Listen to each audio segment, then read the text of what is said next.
Disappointed, frustrated, concerned. Those words describe how the Oregon School District is feeling after voters turned down the levy.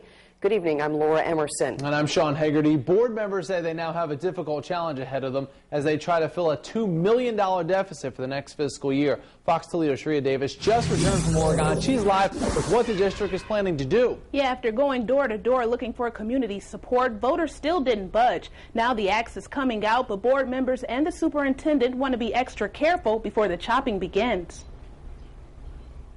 You know, from a board standpoint, we want to, it isn't necessarily so much the thought there of what can we cut, but what can we save, that's works for our students and for our staff and community. So we're going to try a different approach, a different spin on that. School Board President Diane Carrolley says whatever the board decides to do, they will balance this budget in the best interest of the students. Board members and the superintendent met with concerned parents, staff, and the community inside Clay High School to express the concerns the district is facing.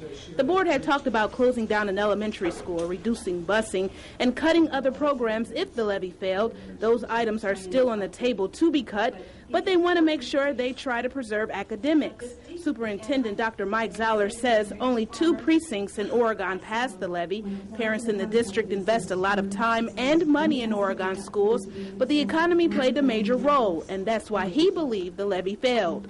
I think it's a direct correlation to the economic times. I just feel like they don't have the money right now, and they're just not able to support the schools. Now, there were a few suggestions made at tonight's meeting. Some suggested that instead of asking voters to pay more on property taxes, the community should go directly to legislators and ask for help. But others believe that with the new leadership in Columbus, that approach may be difficult. Before a direct list of cuts comes out, the board will meet again in a few weeks. Right now, the date is November 29th, but that date is subject to change. Reporting live, Sharia Davis, Fox Toledo News.